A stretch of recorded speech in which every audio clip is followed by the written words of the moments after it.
Olá, no programa de hoje, os recentes movimentos da corrida eleitoral nos Estados Unidos. Há menos de 3 meses das eleições marcadas para 5 de novembro, democratas e republicanos fazem ajustes de rota nas campanhas, impactadas por atentado, troca de candidatura e escolhas de vices. Quais devem ser as principais apostas narrativas daqui para frente? O peso do temor da recessão nos humores da sociedade estadunidense e os possíveis impactos geopolíticos do processo.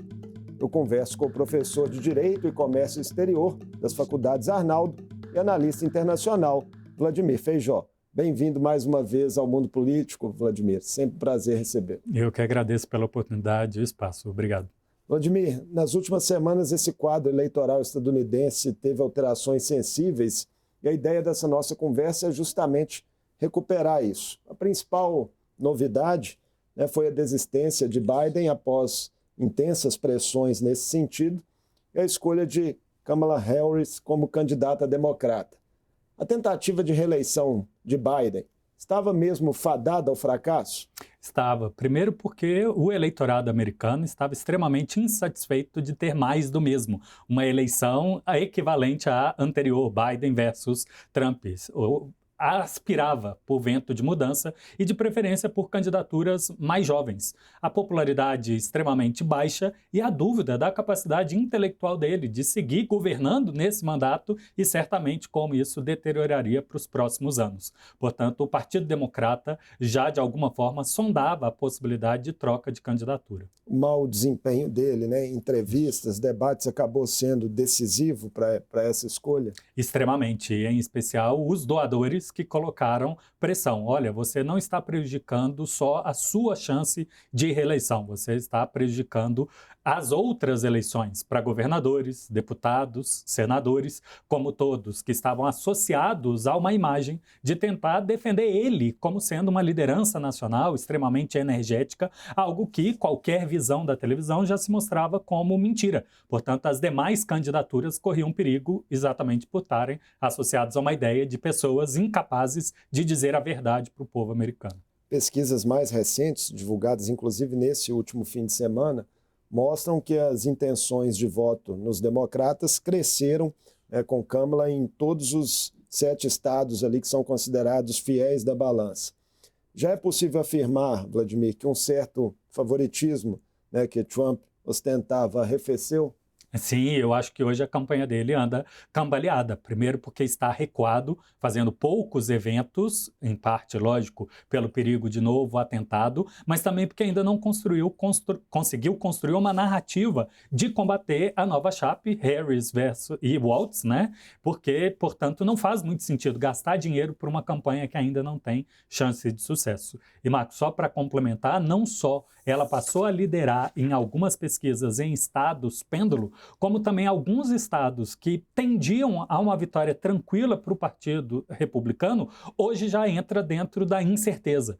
E por isso que antes se imaginava que o Trump tinha mais de 70% de chance de vitória e agora o Partido Democrata beira ali, está meio a meio com chance de vitória, exatamente porque existe um caminho para chegar aos 270 do colégio eleitoral, que antes era praticamente impossível. Seria necessário vencer os 4 estados do meio oeste, algo que ainda está bem difícil para o Partido Democrata, mas entrando outros 2 ou 3 estados já tem a chance para a Kamala vencer. Do ponto de vista da campanha republicana, ajustes de narrativas e de tom já estão sendo notados nesse último mês? Não, se foi uma mudança negativa. Toda aquela mídia positiva, a imagem do Trump sobrevivente, heróico depois da tentativa de atentado, equilibrado, divulgando interesse de governar para todos os americanos, foi para o ralo. Ele segue agora muito ativo na mídia social, na que ele criou, e para nichos mesmo de teoria da conspiração. Por exemplo, nesse início de semana e final da semana, ele começou a questionar o público que vai às campanhas da Harris, pedindo inclusive a impugnação da candidatura dela, porque ela estaria usando manipulação através de inteligência artificial dentro dos comícios. Não teria ninguém, seriam apenas imagens. E isso repercute muito negativo para a maioria do eleitorado. Ele só dá voz a um nicho muito específico da internet. a opção dele em questionar, por exemplo, né, o fato de Kamala ser negra, isso pode repercutir de que maneira? Também pode acabar se tornando, quem sabe, um tiro no pé? É uma boa tática de dizer, olha, ela é camaleão, ela diz e diz. Ela, quando concorreu à candidatura, né, nas preliminares e perdeu para o Biden, defendia certas pautas que hoje ela não diz. Ela de início se apresentava como a primeira indiana e agora se apresenta como afro-americana.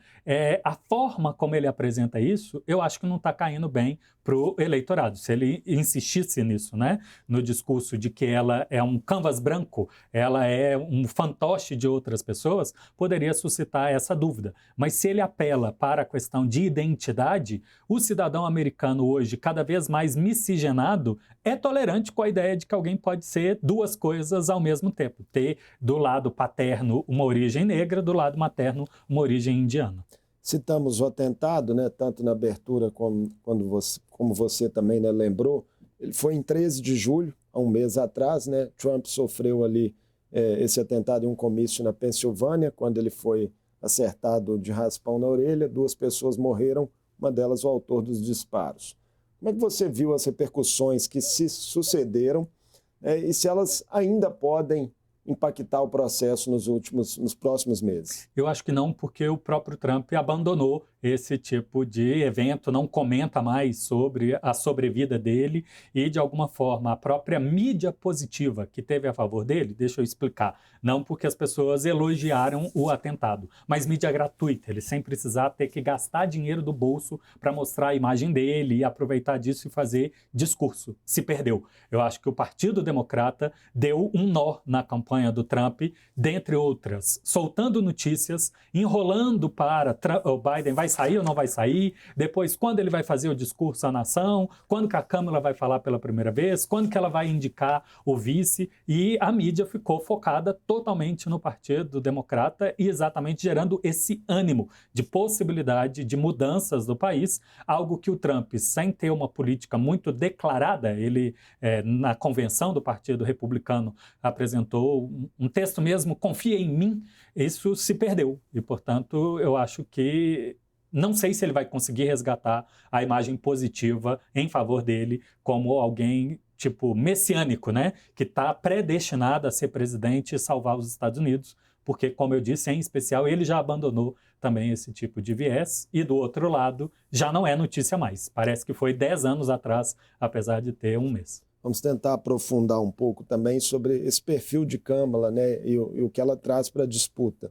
A atuação direta dela nos últimos anos, né, em temas como questão migratória, direito ao aborto, reforma eleitoral, podem ser mais trunfos ou também, né, de forma até contraditória, fatores de desgaste? Pois é, numa leitura tradicional americana, ela, como advogada do Ministério Público, que persegue criminosos e, eventualmente, tem uma imagem geral nos Estados Unidos por causa do George Floyd, né, e toda aquela manifestação de excesso de violência do Estado contra minorias, poderia ser, inclusive, detrimento para ela, se você pensa no viés racial e de etnia. Porém, isso não tem se provado algo negativo a ela, porque como parte do Ministério Público, ela tem batido na tecla que ela atuou em favor do interesse do cidadão médio. E aí ela aproveita a crise econômica, que ela combateu bancos que deram golpes nas pessoas, que ela combateu instituições de ensino superior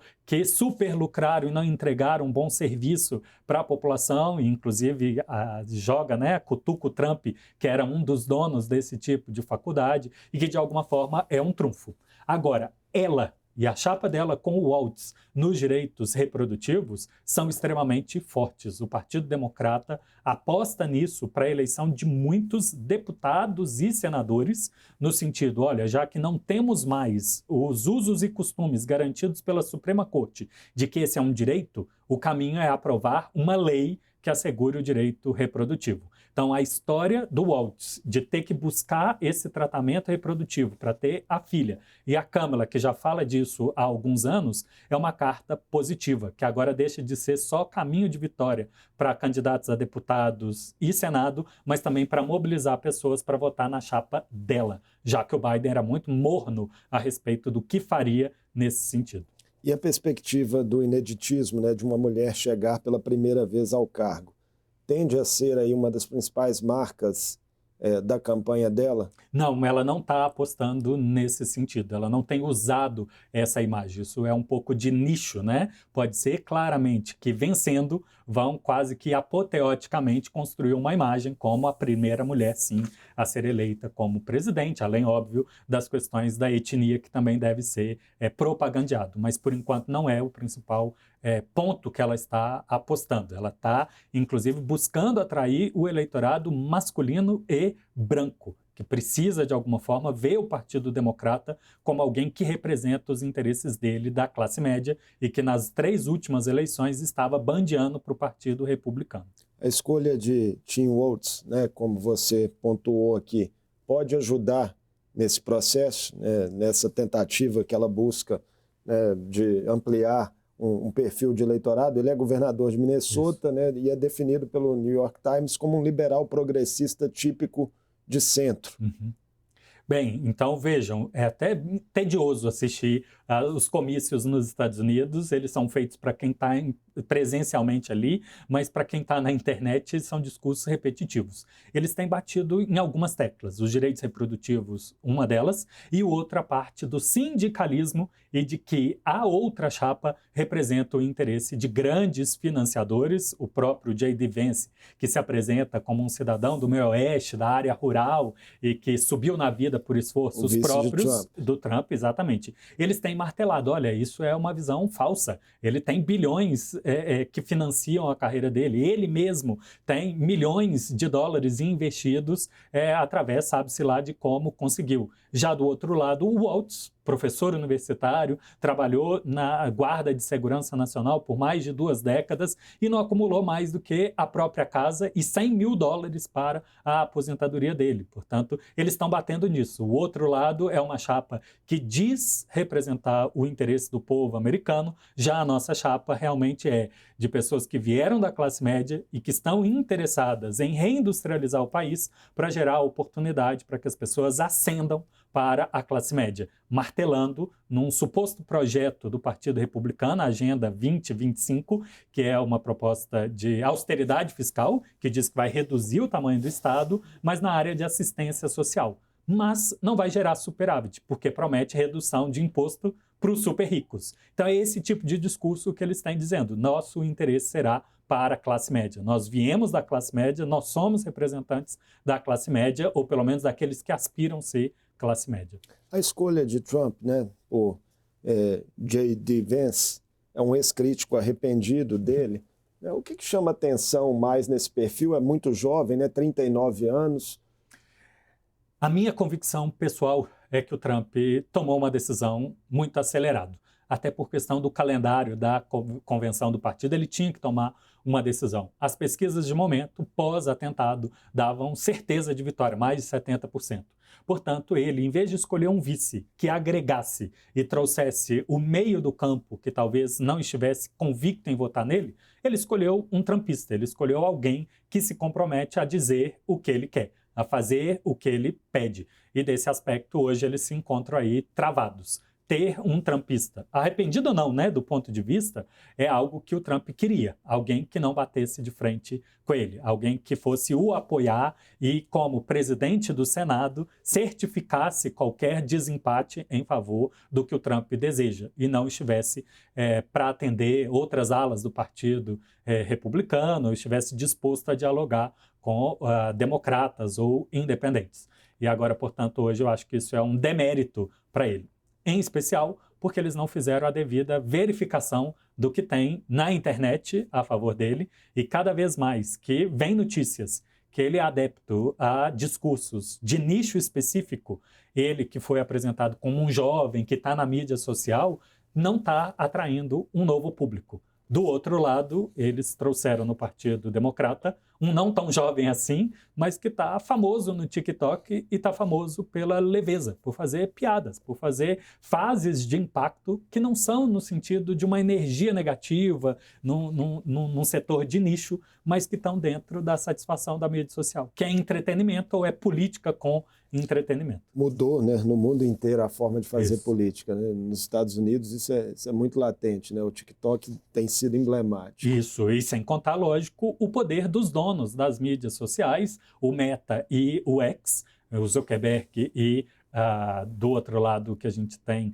é uma ingerência cada vez maior do Musk, impulsionando certos discursos e negando outros, fazendo com que o povo americano, inclusive, tenha mudado de plataformas, porque, dentre outras, quer ser autônomo para produzir e participar do processo e não ser alimentado só do que os donos da plataforma desejam. Na noite dessa segunda-feira em que a gente grava essa conversa, está prevista, inclusive, uma live de Trump, né, com Musk. No X, isso. E, inclusive, vai ser uma das grandes provas. Todos os políticos que tentaram usar dessa plataforma para fazer lives ainda não tiveram bem sucesso. Como o próprio Musk vai estar nisso aí e é um financiador e impulsionador da campanha do Trump, pode ser que seja a primeira que dê sucesso. Mas como eu chamei a atenção, parte do americano já abandonou essa plataforma porque não acredita ela como sendo uma plataforma realmente aberta ao múltiplo discurso. Então pode ser que o público seja pequeno.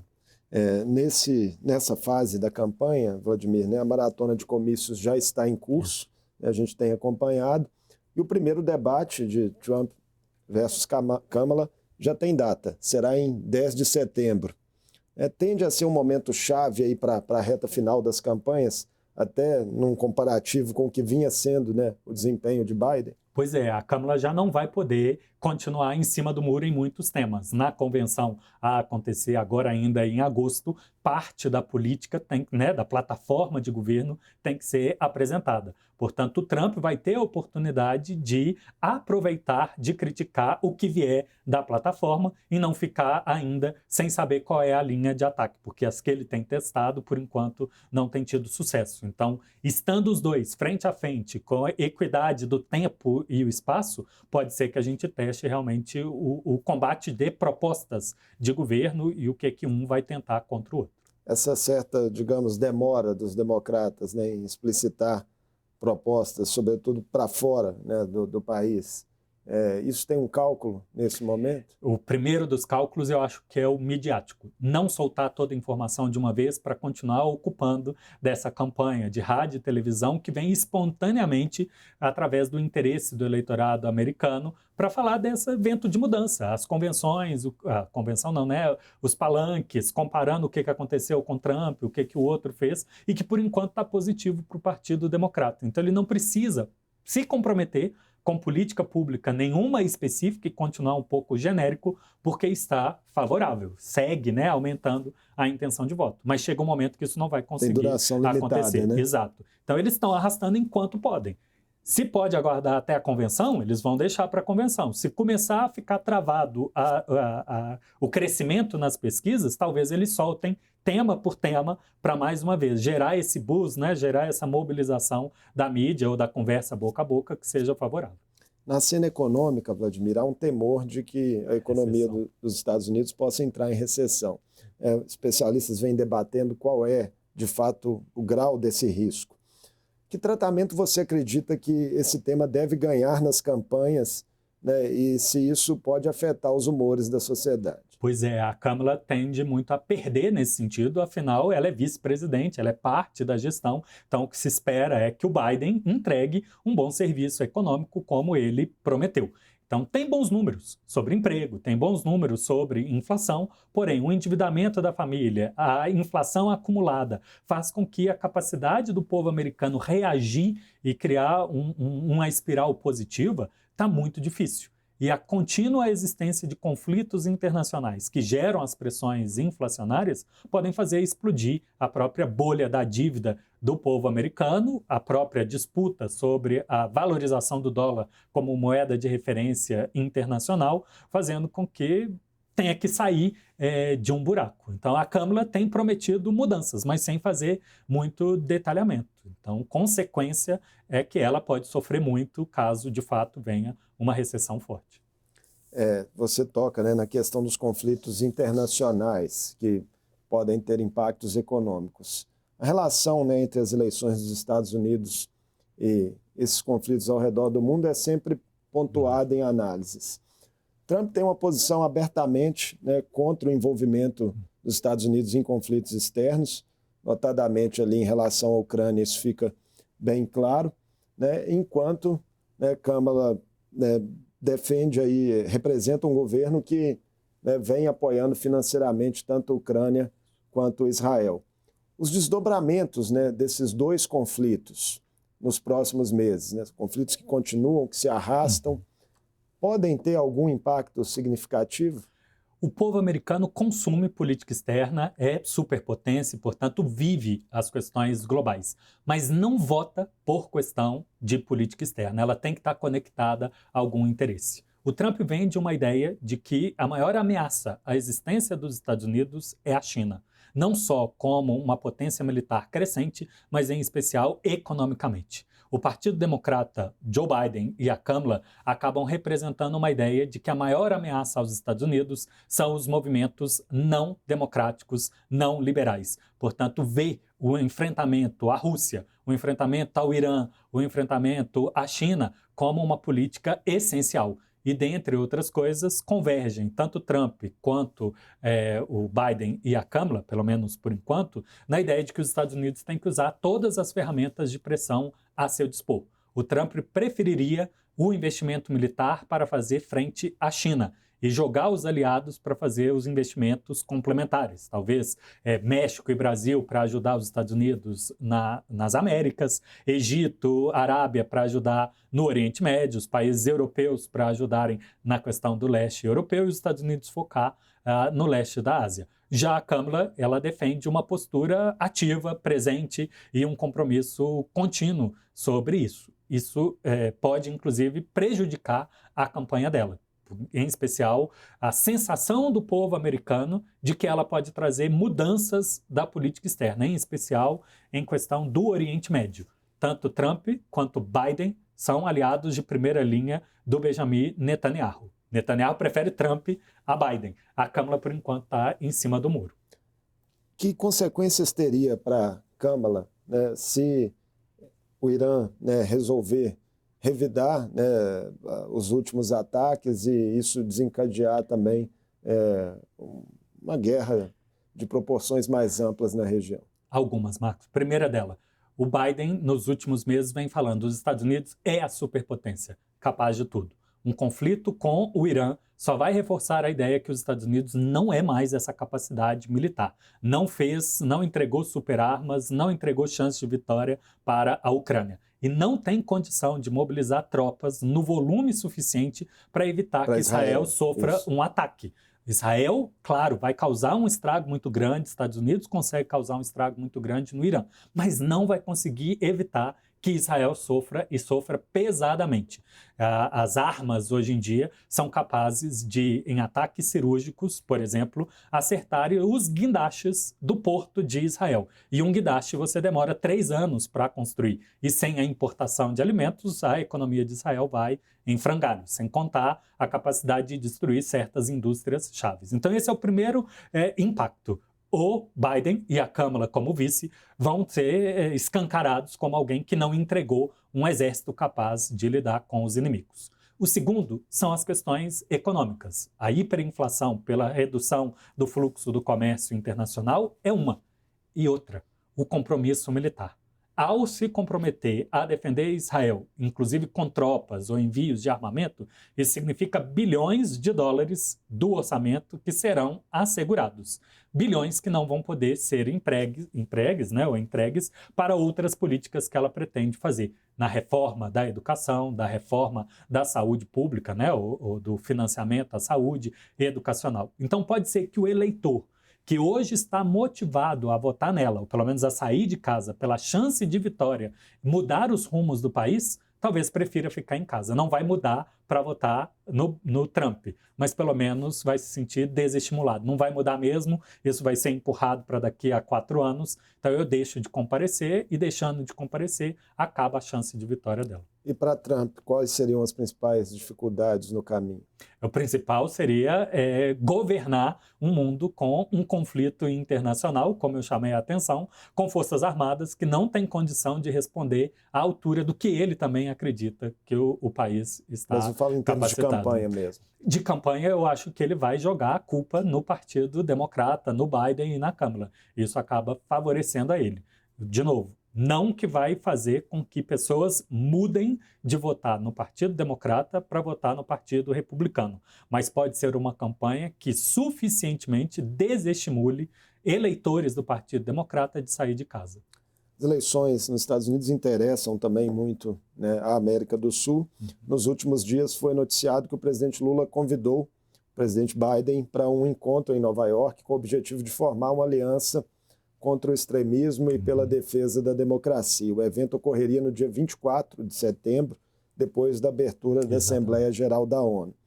O quanto o desfecho, né, dessa disputa atual nos Estados Unidos pode impactar nas estratégias diplomáticas e no cenário interno brasileiro? O histórico da diplomacia oficial do Brasil e de certas gestões é a ambiguidade, é o pêndulo de um lado e do outro. O Brasil anda insatisfeito com a concentração de poder e o abuso do poder de veto dos Estados Unidos. Porém, anda também insatisfeito com certas posturas de outros que criticam os Estados Unidos. Então, ora se aproxima dos países dos BRICS, ora se aproxima dos países ocidentais e dos Estados Unidos. Então, esse trabalho diplomático, seja da diplomacia oficial, seja da diplomacia presidencial, é manter um certo equilíbrio, de ter liberdade de criticar os dois lados, mas se aliar ao lado que também atende ao nosso interesse. Na política interna, a atual gestão presidencial fala muito dos riscos à democracia. E aí o Biden, por ter criticado o Trump de ser uma ameaça à democracia, é um aliado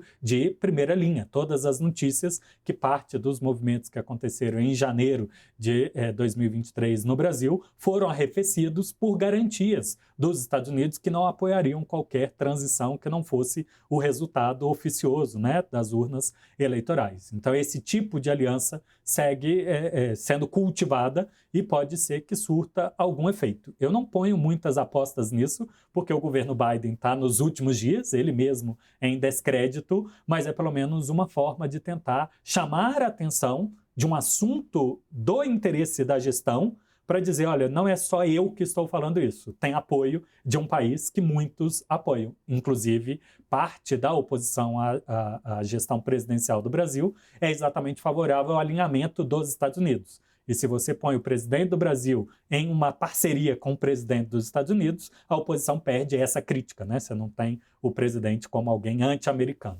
Uma eventual vitória de Trump, né, interessaria nesse momento muito diretamente a Bolsonaro, enfim, a direita brasileira? No sentido de que o Trump já foi favorável, já discursou a favor e, em especial, faz parte de um círculo internacional que inclui o Orbán, que inclui a Meloni, os ditos conservadores internacionais críticos ao globalismo e, portanto, chance de ter uma aliança ideológica e, portanto, apoio contínuo para, caso na próxima eleição Bolsonaro tenha a possibilidade de eleger ou indique um candidato, ter um governo nos Estados Unidos de primeira linha, um aliado de primeira linha. Todo mundo vai estar de olho aí, então, né, nos próximos movimentos e acompanhando com atenção. Muita coisa pode acontecer, né? Então, como a gente já comentou aqui, a eleição americana mudou algumas vezes no último mês. Biden versus Trump, Trump sofrendo um atentado, Trump versus alguém, agora Kamala com Waltz, e algumas coisas podem ainda